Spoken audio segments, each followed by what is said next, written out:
Welcome back everyone to the Moneycontrol live stream. You're watching another edition of Markets with Santo and CJ. Well, it looks like we are going to make a very strong start to the week, rallying in line with what we are seeing in global stock markets across the world. If you look at the Nifty, it surged closer to that 18,000 mark, the holy grail, but eventually faced some resistance and was unable to actually cross that mark. We still have half an hour, CJ. Yeah, but I really doubt that we would be able to do it. It seems very difficult that we are not. You're the optimistic one, right? That is true, but Santo, let's see if the 3 o'clock move comes in, maybe we could blow past that 18,000 hurdle. But at this point of time, it looks like maybe tomorrow would be the day that we could finally see some bit of, optimism coming on that front. Apart from that, if you look at the other indices, the mid-cap space was also doing quite well, but it was the small-cap space that was largely struggling today, and seems like some bit of fatigue has set into that space after the outperformance throughout the year that we have seen from the small-cap stocks. Apart from that, positively also, foreign investors have now turned net long on index futures, Santo, which is a very, very good sign as far as the sustainability of this run that we have been seeing the past 10-12 days now. I think because if that had to sustain, we had needed to see FIs also turning bullish on the indices, and clearly that has now appeared on the F&O data yesterday. Just one thing, CJ, about FIs turning bullish. Now, of late, FIs have been losing to their much underrated domestic counterparts. So, if you look at, in October, at the start of the October series, they were just 13% long. They were in fact 87% short, and you saw a really powerful rally there, right? And this series, it's the reverse. They are long in a big way. They're net long in a big way. So, should you be happy at that? Of course, I think you should be. I think that just goes to show that you have had the move from the covering of short positions, and now you're going to have the move from the extension of long positions. So in a way, it's a double birthday for retail investors or domestic investors who have been long on the index since a very long time. But everybody can't be long, right? CJ, somebody. So if FIs are long in a big way, that means retail is now they are short. Of course now unwinding. If you look at the data, actually the retail long position has started to unwind a little bit. So clearly they are now the one who are taking profits. But the difference between retail and FI is always, especially in the cash market, is the way they buy their shares. If you look at retail investors, or if you look at domestic institutional investors, they're always too savvy about the price at which they want to buy a stock in the market, right? Whereas FIs generally tend to give market orders. That means they want the X number of shares. They don't care at what price they buy it at, and that tends to always create a squeeze in the market. So from a retail investor point of view, after holding on to their long positions throughout the grind, I think now is the time when they go laughing to the bank. There's also a reason why FI orders move the markets, because they buy in huge chunks. They can't wait indefinitely for that price, and usually more often than not, what happens is that market somehow tends to get a whiff of FI purchases, and which is why the prices move up in advance. Well, that said, it's a momentum driven rally at this point in time. It's not so much about fundamentals. The earnings season is now drawing to a close, and numbers have been just about decent, I would say. No major surprises there, but definitely no major disappointments either, and that's what seems to have got bulls excited at this point. Tata Motors, Bharti and IRCTC, these are the stocks in which there are the maximum number of short position in NSE's SLBM segment, where volumes have picked up in a big way. So close to 70 lakh or 7 million shares of Tata net short positions in Tata Motors, close to about 6 million shares net short position in Bharti, and close to about 3 million shares in IRCTC. In IRCTC, CJ, after a long time, again we are seeing activity build up on the short side. In between, there was a huge short position of about 2.2 million shares. Then it came down steadily, and now it's been rising once again. Yeah, it's been one of the favorite stocks of investors to go short on at the beginning of every month, and then by the end of the month there will be a huge short covering rally, and then again short positions are created, and we have been seeing that in IRCTC at least since March of this year. I think, if I'm not wrong, I think since March of this year we have been seeing this pattern of behavior on the stock, and that is probably one of the reasons why the stock has actually not been able to break past that trading range that it has been throughout 2022, Santo. And we are seeing build-up of short positions in Intellect Designer, and a huge build-up of short position there. And NMDC now has been seeing consistent build up in short position, the futures that I mean throughout last week, and there has been some bit of short covering of positions in SBI card. The sentiment was hugely negative last week after the second quarter numbers, which were well below what market was expecting, but since then today there has been some amount of short covering in SBI cards. Well, that said, Santo, let's quickly move on to some of the buzzing stocks in trade, and of course one name that really caught everybody's attention today, Santo, was from the banking space. Yes, Bandhan Bank. Now the second quarter numbers were well short of market expectations, but then market expectation wasn't all that high either, considering that much of the bad news from Assam was anyway public. But that said, still the stock took a beating today, fallen close to about 9%. Now what analysts tracking the stock are saying is that analysts like Bank of America, Merrill and Credit Suisse, they have retained a positive rating on the stock, but they have trimmed EPS estimates quite sharply, almost 20 to 30%. Now what they say is that at these prices probably the valuations now appear to be reasonable. The management is also fairly confident, and it feels that there is a recovery underway in the second half, mainly due to seasonal factors. But given the kind of knock that the bank has taken, probably I think at this point in time the upside looks limited. The market clearly seems to be uncomfortable, although we've been seeing some kind of recovery. Management has also been consistently sounding positive, but that is not reflecting in the prices, and today's overall buoyant market, Bandhan Bank is among the few stocks which have taken quite a bit of beating. Yeah, absolutely, Santo. I think the rapid jump that we have seen in slippages of Bandhan Bank in the second quarter, I think that has really taken everybody by surprise. Nobody was expecting such a large number, almost 4,000 crores worth of slippages in the second quarter. But I think overall the sentiment among analysts, at least, or sell side analysts on the Wall Street at this point of time, is that the fact that the recovery for the company, for the lender, or the normalization for the lender is delayed, is not denied. Everybody expected that FY23 would be the year when return ratios and loan growth and the asset quality will normalize for Bandhan Bank, but clearly now that expectation has shifted to FY24, and that is one of the reasons why you're not seeing many of the brokerages downgrade their earnings, downgrade their rating on the stock despite a very, very weak second quarter earnings. Overall, the expectation is that the return on equity for Bandhan Bank, which is currently about 13 to 15%, that will expand to about 20 to 23% in FY24 and FY25, and therefore making current valuations about 1.8 times price to book value, Santo, very, very reasonable if you're looking at almost a 2-year picture on Bandhan Bank. Apart from that, as far as the second half is concerned, there is an expectation that collection efficiency, especially the major market, that is Assam, which was hit by floods in the second quarter, and therefore we have seen the rise in slippages that we have seen. There would be an improvement in collection efficiency in the second half of FY23. Also, there is expectation that a lot of recovery is expected to come from the Assam relief scheme that the government there has launched, and that should also result in improvement in the slippages as well as asset quality, and therefore that as and when that comes through, you could see a sharp re-rating in the stock in the second half of FY23. So therefore, I think at this point of time, it is a game of patience as far as Bandhan Bank is concerned, Santo, in my point of view. If you're an investor who is probably looking for short-term gains, probably this is not the counter to be at. But if you're an investor who are looking for almost a 2-year time horizon, I think this stock could surprise a lot of investors out there. But let's also not forget, CJ, right now the overall sentiment for the banking sector in general is quite bullish. Yeah. Now, if the sentiment at some point that will also change, market will kind of factor in the peak earnings much before earnings have actually peaked. So that is something which may go against Bandhan Bank at this point in time. By the time its performance improved, probably the sentiment for the sector as a whole may have also changed. That is true, and I think if you look at some of the indicators in terms of loan growth, Santo, I think the loan growth numbers were still quite strong for Bandhan Bank, almost 16% year-on-year growth in advances for Bandhan Bank in the second quarter. That goes to show that clearly there is traction. Their collection efficiency numbers have also improved on a sequential basis. So there is signs that the management is taking the right direction. It's just that I think they have hit a major bump on that road, and it now remains to be seen how they steady the ship after this sort of a quarterly performance.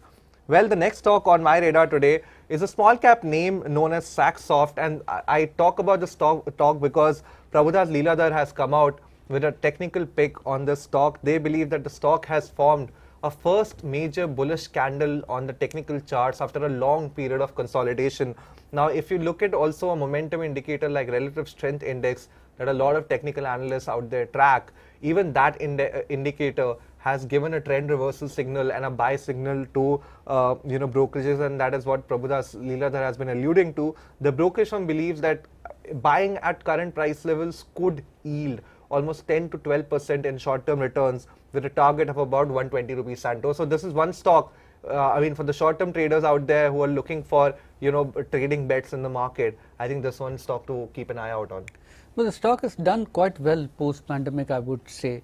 It's been almost a 6 to 7 bagger from those levels, but somehow again it's got stuck in a narrow range over the last almost now about a year now, which is a little surprising considering that you've been seeing a steady uptick in its earnings. Margins also, on the margin front, the company has managed to do decently. It's managed to hold its margins at close to about 15% for the last 3 quarters now. Cash flow has also been quite steady, but again, I think you're seeing both consistency in the stock price as well as the earning, because the stock price also hasn't gone anywhere. Can you explain why, CJ? I think, Santo, it is sometimes market can bake in or factor in a lot of the earnings expectation ahead. I mean, generally, they would say the market can price in future expectation of earnings almost 3 to 4 quarters ahead of time, right? And because the stock had already moved up and, baked in all those expectations, now all that we are seeing is that the earnings performance is coming through while the stock is consolidating. Now for the next trigger for the stock, I think the expectation from now onwards for earnings have to also improve. And if we see those sort of re-rating in earnings expectation, only then we can see the stock rally again. And I think that is where I think Prabhudas Leeladhar has brought out this note indicating that possibly market is hinting at a particular, a further upgrade in earnings going ahead into the next 12 to 18 months. Well, next stock on a watch list, NTPC, decent set of quarterly numbers there, and according to Antique, which is quite positive on NTPC, adjusted for one-offs, the net profit growth has been intact, and the company clearly is a play on the growing demand for solar energy in the country. And according to Antique, the thesis is pretty straightforward. NTPC is planning to have a installed capacity base of about 130 gigawatts by 2032, and 60 gigawatts of that would come from the renewable energy. And besides that, there are about 24 gigawatt worth of ultra mega renewable energy power plants, work on which is underway at this point in time. Antique has a price target of 197 rupees for the stock. Ms. Santo, I think very okay sort of numbers from NTPC, except for the weak bottom line and the margins delivery. I think besides that, if you look at the top line performance, that has been very, very solid, clearly indicating that demand remains quite strong in the power sector. But I think going ahead, the only trouble for NTPC would be the margin or the profitability front because of higher coal costs, as well as possibility of delayed payments, from state discoms, because we have seen that state discoms are still struggling. The situation there has not improved materially, but I think those two would be the only key risks that you can see, because the demand environment clearly at this point of time is in favor of NTPC, and the renewable projects that they are doing, that is expected to boost revenue actually going ahead into the next 2 to 3 years. So clearly the top line front is very okay, very solid, but it's the bottom line and the profitability where question marks still pertain. Well, the last stock on my radar today is from the branded apparel space, and this is Urban Fashions. Now, another technical pick because Axis Securities today has named the stock in its weekly technical picks, and according to Axis Securities, the stock has given a breakout on weekly charts after a very, very long time on the back of very strong volumes, basically confirming that this is a technical breakout. The brokerage firm at this point of time is indicating almost a 14 to 20% upside over the next 3 weeks or 21 days, with a target price of about 413 to 433 rupees. Now, even if you look at the momentum indicator for Urban Fashions, there has been a trend reversal, and the RSI is also indicating that there is a positive bias right now forming in the stock, and therefore for short-term traders, this could be one interesting stock to look out for. Well, CJ, I suspect probably this kind of breakout could be on the back of an anticipation of better than expected. Absolutely. I think branded apparel space has been, gaining momentum, although situation has not been totally in their favor because of the rise in inflation, and a lot of people have been worried whether people will be able to spend that much money on clothing going ahead. But with the wedding season coming up, Santo, and the vacation season also, given the October-March period is usually travel season as well, I think there is expectation that maybe fundamentally also things could be turning around. But last 3 quarters, the top line in fact has been almost stagnant. So unless you're going to see some breakout numbers in the September quarter, I'm not sure how whether this breakout will really I think we will have to see whether the earnings delivery also comes, or whether this is just a short-term technical, sort of a move that has happened up to the next 3 weeks. Well, JSW Energy, the last stock on our watch list this afternoon. Now, if you were to compare the numbers on a year-on-year basis, the numbers are pretty decent, but it's the market seems to have been disappointed with the quarter-on-quarter performance. That's where some kind of slippage appears to have happened. Now, 85% of JSW Energy's contracts is tied up in long-term power purchase agreements. There the earnings visibility is pretty decent, but it's the short-term merchant power rates where there seems to be a problem. There's been a sharp dip, almost a 50% dip in the short-term merchant power rates, and that is what has led to the lackluster earning performance in the second quarter.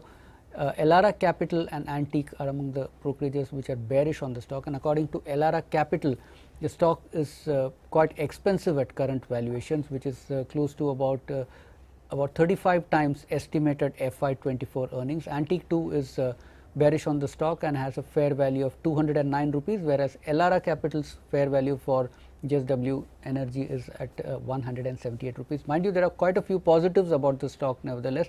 The company is aiming for a 10 gigawatt installed capacity by FY25, and analysts tracking both Elara and Antique are of the view that the company might still meet those guidance for FY25 installed capacity. Yeah, clearly I think if you look at the stock move, Santo, the stock was actually higher by about 6.5% in trade, and I think that is largely down to the sort of commentary that the company has given in relation to their recent acquisition of Mitra, which is a renewable energy company that they acquired. They have indicated that there could be cost synergies to the tune of 300 to 400 crores in the coming year or so. So clearly, I think that has made investors really happy, and of course, the renewable energy assets that the company is investing in and the guidance that they have given and the optimism that the management indicated towards that guidance, I think that has really impressed investors, and that is one of the reasons why you are seeing the stock perform so well. Even the sequentially the numbers were quite weak for the company. So it doesn't matter if the analysts tracking the company and the ones who have more in-depth knowledge, if they are unhappy, is ultimately what the man on the street thinks about. Absolutely, and sometimes